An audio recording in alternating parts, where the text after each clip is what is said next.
Assalamualaikum warahmatullahi wabarakatuh. Suara saya terdengar ya? Waalaikumsalam Iya. warahmatullahi Em, Hari ini kuliah kita farmakoepidemiologi. Sebelumnya kalian udah tahu belum farmakoepidemiologi itu apa? Belum, Bu. Belum ada yang tahu sama sekali gitu. Hmm, oke. Saya share dulu kontrak perkuliahan kita ya, RPS dan yang lain-lainnya yang berhubungan, supaya kalian bisa apa namanya bisa eh, mengira-ngira farmakoepidemiologi itu apa ya gitu ya.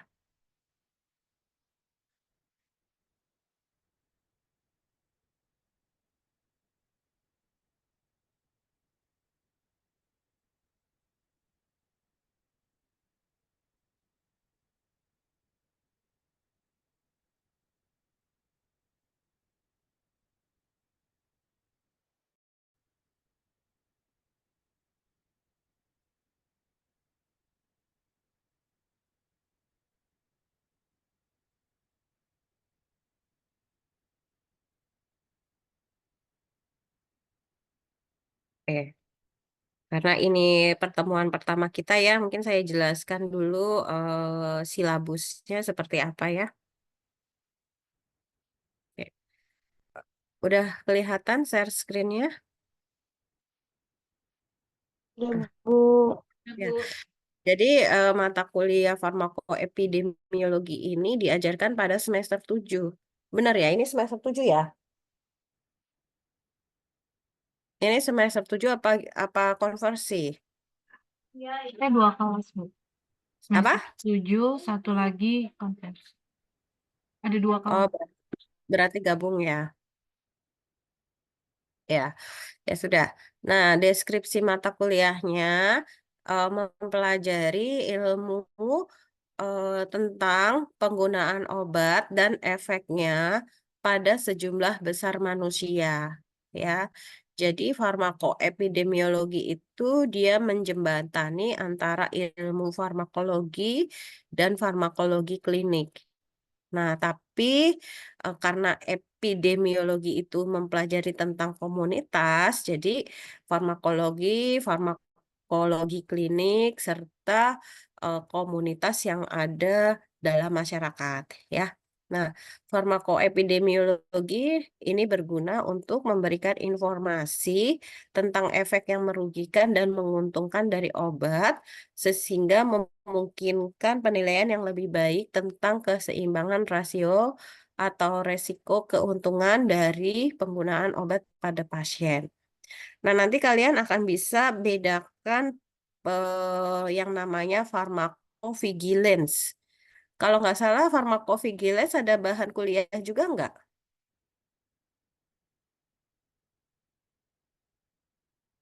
Belum ada, Ada Bu. nggak? Nggak ada. Iya, belum, Bu. Ya, sudah. Nah, jadi farmakoepid berarti mempelajari tentang obat yang ada di dalam masyarakat ya. Jadi bagaimana obat itu beredar, kemudian bagaimana efeknya, apakah dia memberi keuntungan atau kerugian.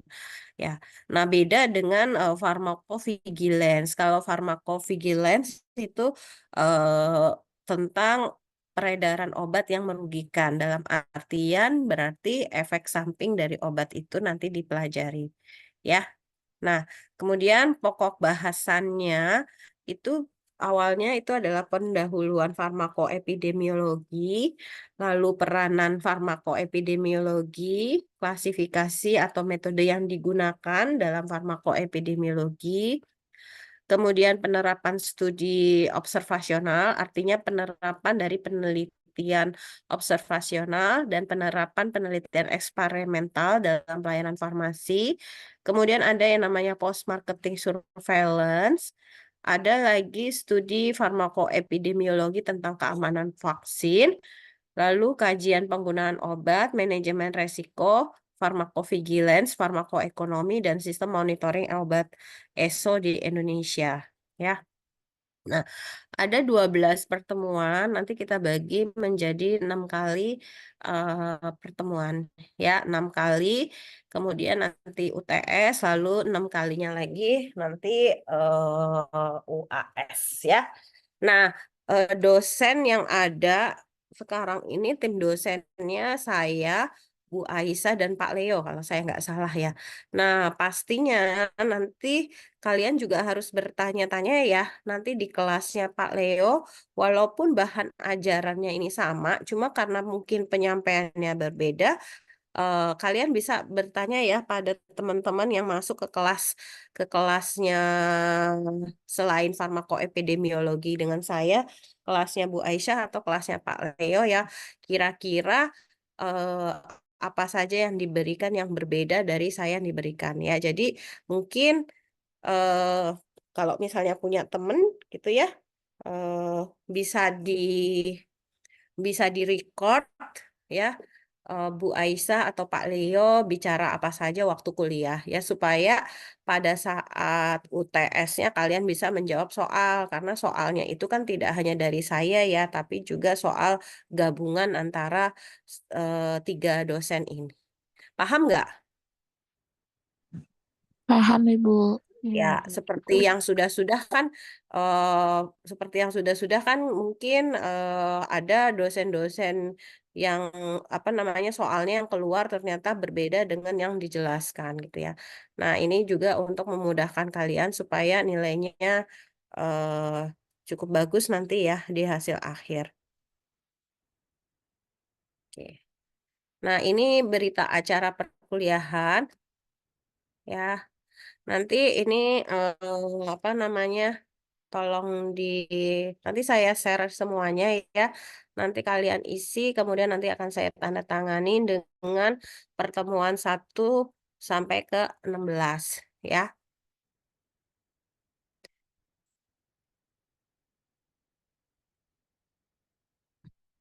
Ini udah biasa mungkin ya di apa. Kemudian RPS.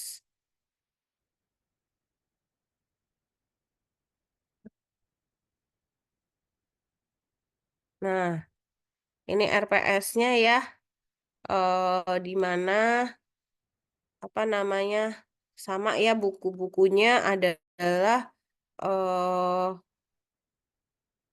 buku-buku farmakoepidemiologi yang ada di pasaran ya. Terserah apa saja yang bisa kalian gunakan. Yang penting itu untuk menunjang kuliah ini ya dari pendahuluan farmakoepidemiologi, peran dan yang lain-lainnya. Oke. Kemudian seperti biasa kontrak perkuliahan eh, yang sudah-sudah dengan saya mungkin seperti kamera, on cam ya, kemudian mengerjakan tugas, kemudian presentasi, kemudian feedback atau menjawab pertanyaan selagi ditanya. Ya, oke, sampai sini ada yang mau ditanyakan tidak?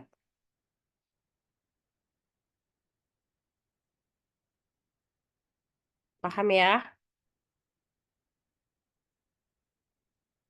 Paham, Bu.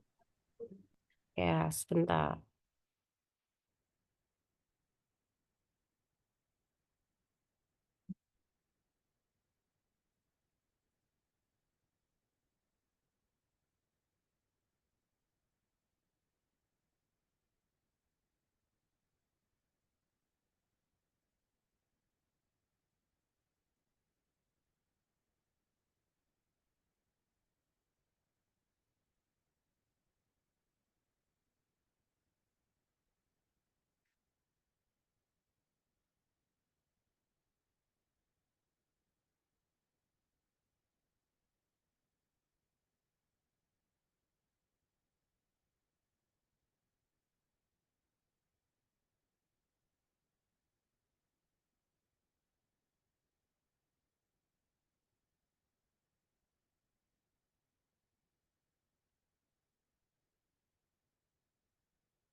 kita masuk ke pendahuluan epidemiologi ya.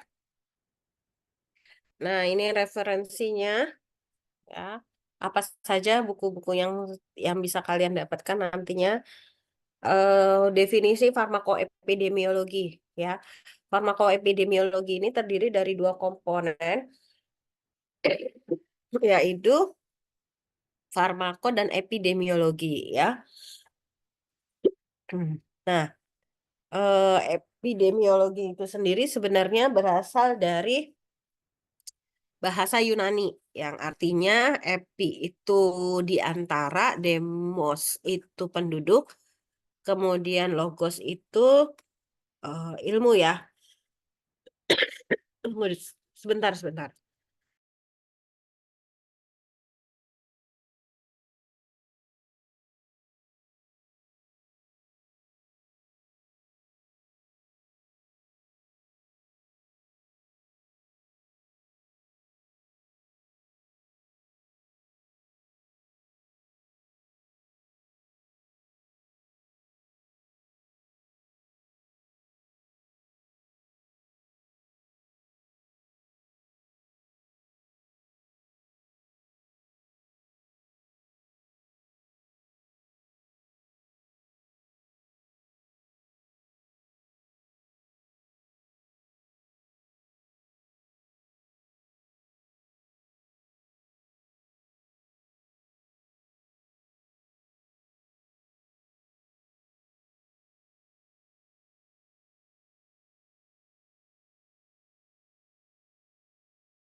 Jadi epidemiologi ini eh, dari potongan kata-katanya ada epi, kemudian ada demos, kemudian ada logos ya.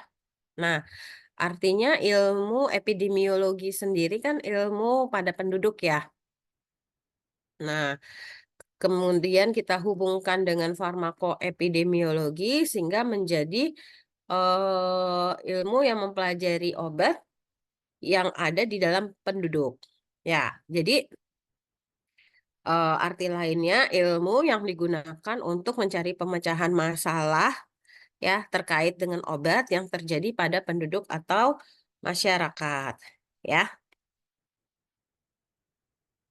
Nah, kemudian karena epidemiologi ini sebagai ilmu diagnosa kesehatan masyarakat, akhirnya lama-lama dia terus berkembang ya menjadi pengalaman menghadapi berbagai sepak terjang penyakit sebagai fenomena yang ada di masyarakat. Artinya apa? ketika wabah penyakit menular itu melanda dunia, maka yang berperan di sini adalah para ahli epidemiologi, ya, para ahli yang mempelajari tentang penyakit yang ada di masyarakat. Contohnya kemarin tuh kan COVID ya. Nah, COVID itu kan wabah yang ada di semua negara, ya, tidak hanya ada satu negara saja. Nah, ahli-ahli epidemiologi seluruh dunia itu eh, mencari tahu nih kenapa wabah ini ada gitu loh. Kenapa wabah ini terjadi? Nah, kemudian kalau sudah terjadi, bagaimana cara ditelusuri dulu kenapa bisa terjadi, lewat apa? Kemudian apa yang terserang, siapa-siapa yang terkena wabah tersebut, dan berapa lama waktu yang dibutuhkan untuk bisa lepas dari wabah yang ada. Gitu ya. Jadi waktu kita COVID ya, kalian juga pasti sudah merasakan pada saat COVID itu selama 2 tahun ya, kita tidak tahu ya virusnya itu dari mana, tapi kemudian banyak terjadi apa namanya kematian di mana-mana ya, dan tidak tahu tiba-tiba saja COVID-nya tiba-tiba menghilang ya. Nah, memang dengan adanya vaksin yang disuntikan, tapi kan ini pasti dipelajari oleh para ahli epidemiologi. Nah, sehingga kalau kita ngomong tentang farmakoepidemiologi, yaitu ilmu tentang obat yang digunakan untuk mengatasi wabah.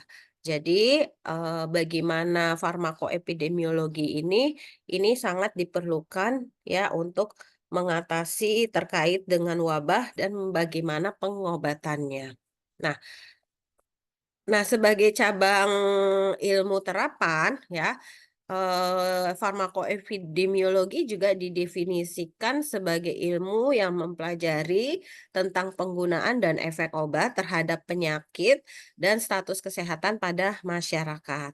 Sehingga dibutuhkan teknik epidemiologi untuk mempelajari efek obat pada manusia, terutama dalam menentukan rancangan penelitian efek obat sebelum obat tersebut dilepas ke pasaran.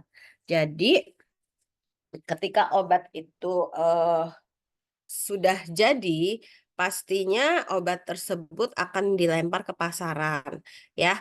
Nah, pada saat produksi obat tersebut kan sudah mengalami berbagai macam penelitian ya, dan udah diuji cobakan kepada hewan. Namun ketika obat itu dipasarkan tentunya banyak ya, banyak individu-individu yang menggunakan obat tersebut. Apakah obat tersebut nanti benar-benar bisa bermanfaat atau bahkan merugikan. Nah, jadi tujuannya apa sih kita belajar farmakoepidemiologi? Yang pertama adalah menjelaskan sifat dan penyebab masalah kesehatan yang ada. Ya, yang kedua kita bisa menemukan atau merencanakan pemecahan masalah serta mengevaluasi aktivitas yang ada dan aktivitas pelaksanaannya. Kemudian kita mempelajari riwayat alamiah suatu penyakit atau masalah kesehatan, petunjuk bagi upaya pencegahan dan mekanisme pengendalian. Keempat, kita akan mempelajari penyebab atau faktor resiko suatu penyakit atau masalah kesehatan. Yang kelima, kita dapat mengembangkan sistem pengendalian dan pemberantasan penyakit. Jadi banyak ya keuntungannya tujuan dari farmakoepidemiologi. Nah, apa saja ruang lingkupnya dan perspektif farmakoepidemiologi? Ya, ruang lingkup farmakoepidemiologi itu berbeda dengan farmakologi klinik. Jadi, kalau farmakologi klinik itu mempelajari efek obat pada manusia, sedangkan farmakoepidemiologi itu lebih dititik beratkan pada optimalisasi tersebut pada manusia dengan mempertimbangkan resiko, keuntungan, dan kerugiannya ya, dan pada akhirnya menggunakan pertimbangan ekonomi. Nah, nanti lingkup farmakoepidemiologi ini kenanya di farmakoekonomi. Sudah kalian pelajari ya farmakoekonomi, kemudian farmakovigilance ya. Nah, jadi sekarang ilmu terus berkembang ya. Kemudian ada lagi nanti yang disebut dengan farmakogenomik. Nah, ini nanti cabang-cabang dari farmakoepidemiologi. Tapi sebelumnya farmakoepidemiologi ini berfokus pada reaksi obat yang tidak diinginkan, ya, di mana ternyata di Columbia pada tahun 2006 menunjukkan 25% dari 91 pasien yang masuk ke IGD merupakan pasien yang melakukan swamedikasi dan mengalami reaksi obat yang tidak diinginkan. Apa saja reaksinya, yaitu urtikaria, gatal-gatal, hipoglikemik, gastritis, bahkan sampai anafilaksis. Nah, ini mengakibatkan bahwa ada obat lagi yang harus dibiayakan untuk apa namanya, mencegah reaksi obat yang tidak diinginkan.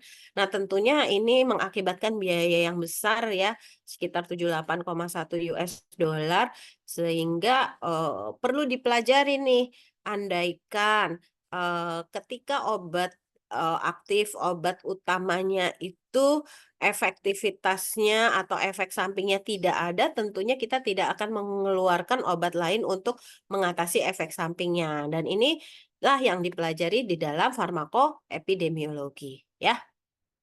Sampai sini kira-kira bisa dipahami nggak penjelasan saya?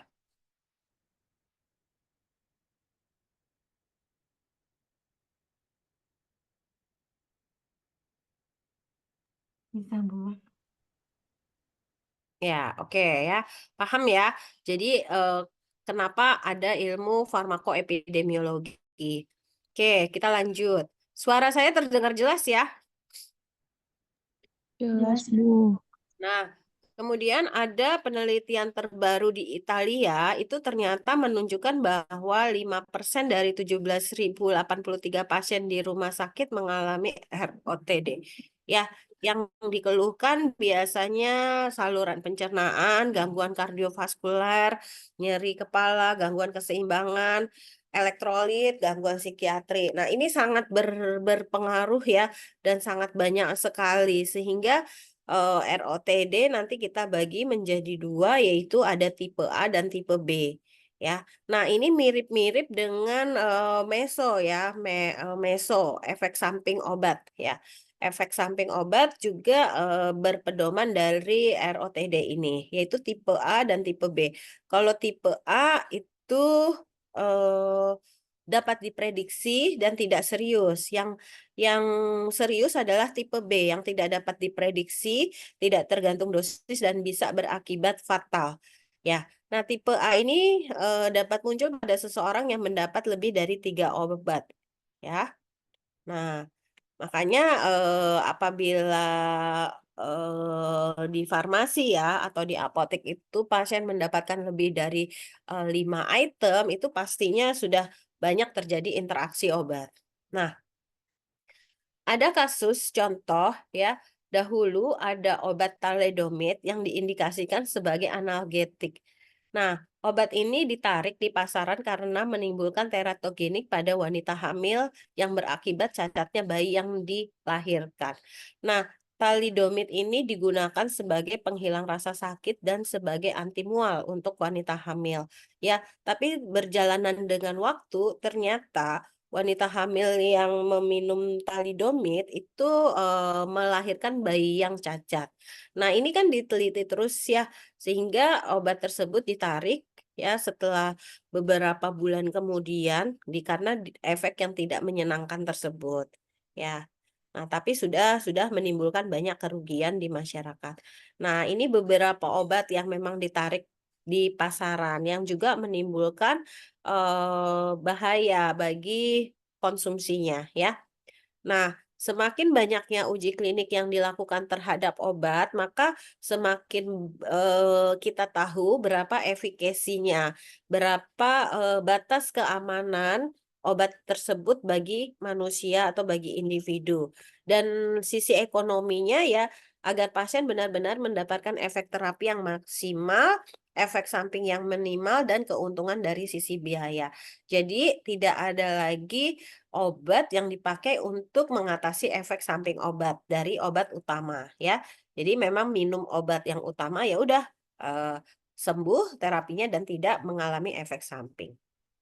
Nah, untuk itu, maka seorang farmasis harus mampu menilai obat secara arif, baik dari sisi efikasi, keamanan, dan ekonominya. Ya, nah, oleh karena itu, farmasis ini harus menguasai ilmu farmakoepidemiologi sehingga bisa mengetahui bagaimana metode yang tepat untuk merencanakan penelitian terhadap suatu obat, baik dari sisi efikasi, keamanan, dan ekonominya.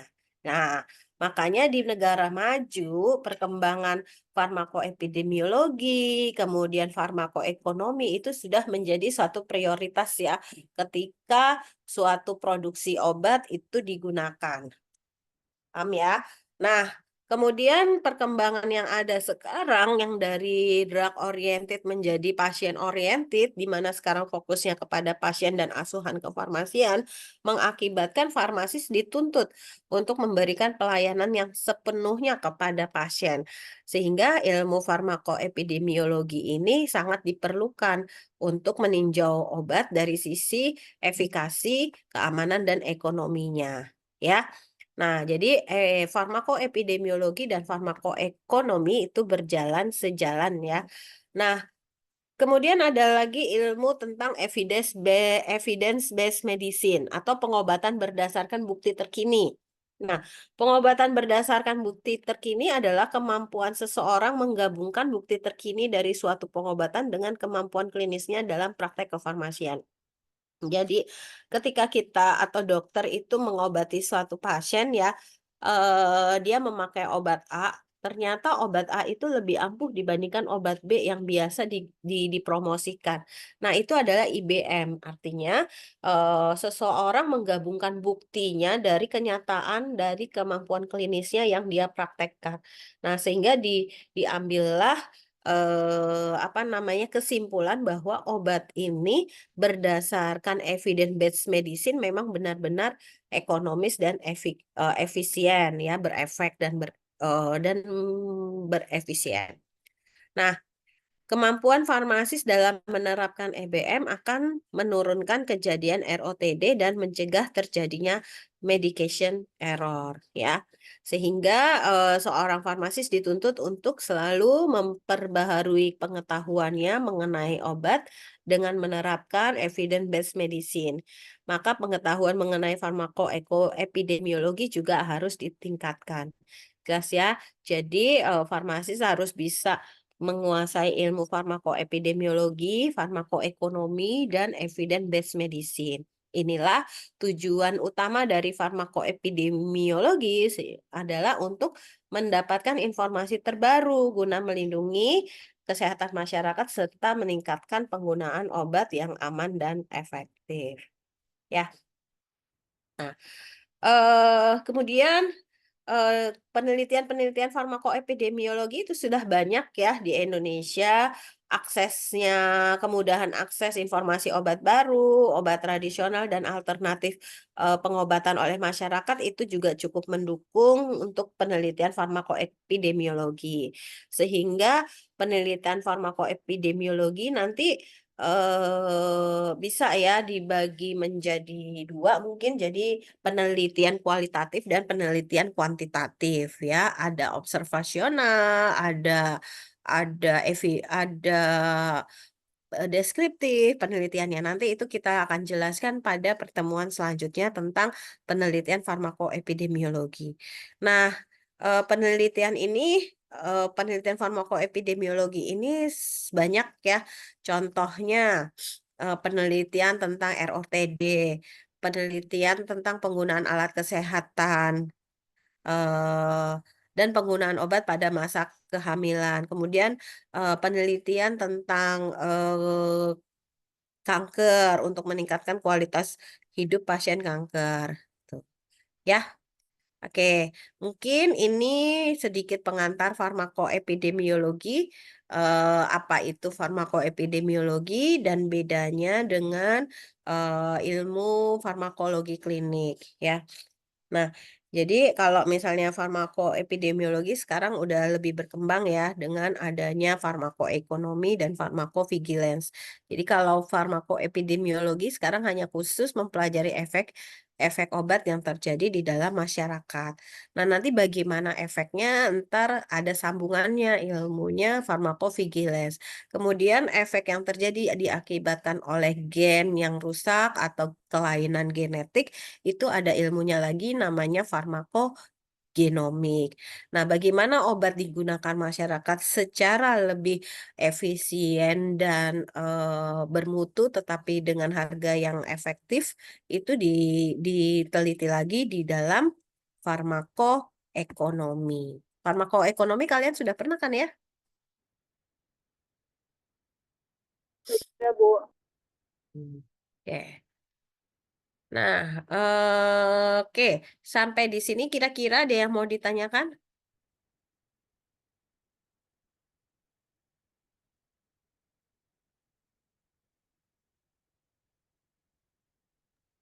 Belum, Bu. Masih aman, Bu.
Oke, kalau nggak ada, coba saya mau absen dahulu ya.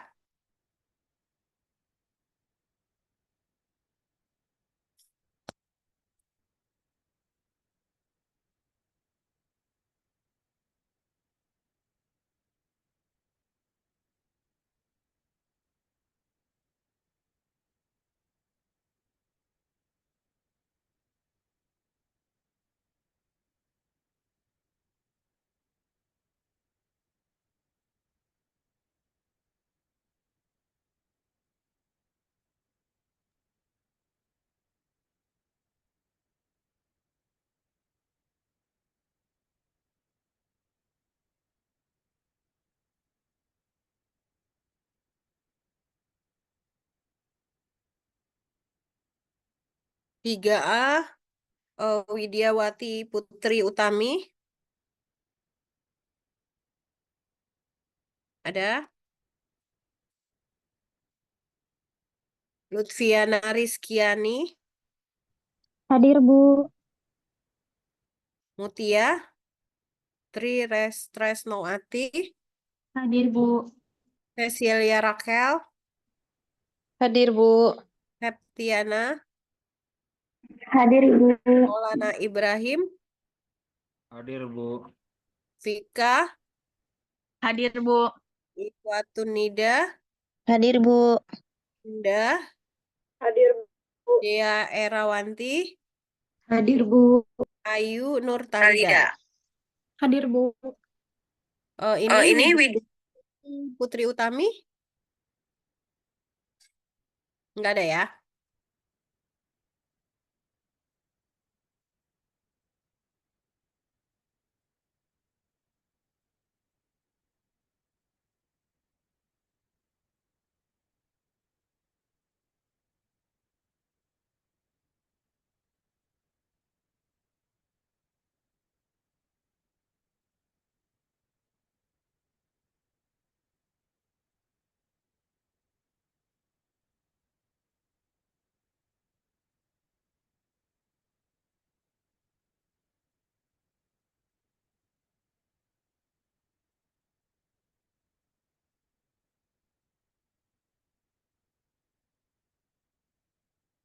Oke, 2B.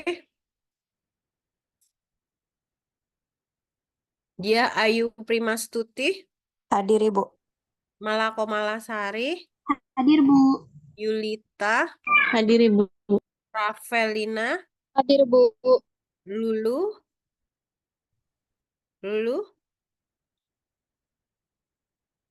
Septi, Hadir Kalau Bu. lulus ya salah Bu katanya. Ayodia, Hadir Ananda, Bu. Hadir Ibu. Ananda, Hadir Bu. Iskandar, Hakim, Hadir Ibu. Nia, Febriana, Nia Mulyani, Nia Febriana Hadir Bu. ngechat saya siangnya bermasalah Bu. Kenapa sianya bermasalah? Septia, Hadir Indah, Hadir Ibu. Titi Askia, Zahra, Hadir Ibu. Ilmi Aulia, Hadir Bu. Selinia, Melinda, hadir Ibu. Silvi. Hadir Ibu. Oke. Ini mana yang mau di cross check? Benar? Lulu Ihmanun ada? Dulu hadir Bu, ada di chat box. Oke. Nia nggak ada ya? Lulu hadir Bu. Ya, sudah ya nih. Nia belum bisa masuk ke Zoom Bu di sianya. Oh, gitu. Masalah ya? Iya, tapi di absen ada ya Bu? Iya, berarti sebenarnya udah ada, cuma tinggal ini aja. Tinggal diurus ke TU-nya aja. Ya. Oke, jadi untuk pengantar farmakoepidemiologi, ada yang mau ditanyakan? Nah, berarti berdasarkan RPS kemudian nextnya kita akan belajar tentang apa lagi ya? Peran farmakoepidemiologi pada berbagai faktor, ya. Nah, penanggung jawab PJ-nya siapa? Dari FF23 Septi Bu. Angkatan yang satunya lagi? 2B Silvi Bu. Oh, Silvi Nuraini. Betul. Oke, ya sudah. Ya, nanti, oh ya, nah di dalam kuliah kita akan ada tugas ya, kalian diminta mencari jurnal, mungkin artikel yang berhubungan nanti dengan apa namanya penelitian-penelitian yang ada di dalam farmakoepidemiologi. Nah, nanti saya akan kasih tugasnya ke penanggung jawabnya masing-masing dan kalian kerjakan tugasnya masing-masing. Satu orang itu, ini ada berapa ya kelompoknya ya? Pak, tadi saya lihat. Ada berapa kelompok yang 2A berapa? 13.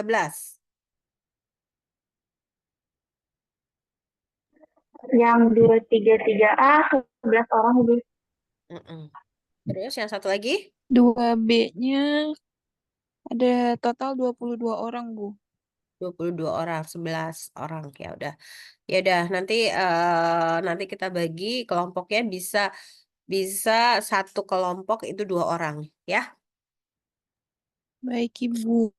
Dengan bahasan setiap setiap pertemuan kita akan membahas 2 kelompok, yang satu dari 2A, yang satu dari 3A. Ya. Oke, mungkin untuk saat ini nggak ada pertanyaan, kita cukupkan dulu sampai di sini. Ya, untuk tugasnya nanti saya akan kasih ke Septi eh, dan Sylvia. Ya, Sylvie. Oke, sudah? Ada lagi kira-kira? Ibu mohon maaf izin tanya perihal tugasnya. Itu dimulai dari minggu depan Bu presentasinya. Atau Iya, gimana? nanti nanti saya akan kasih tugasnya nanti ya. Bisa jadi saya akan kasih tugas tapi presentasinya tidak minggu depan atau 2 minggu lagi. Ya. Baik Ibu, terima kasih. Oke. Ya. Itu aja kita cukupkan dulu sampai di sini. Terima kasih. Alhamdulillahirrabbilalamin. Assalamualaikum warahmatullahi wabarakatuh. Waalaikumsalam warahmatullahi wabarakatuh. Makasih, Bu. Ya.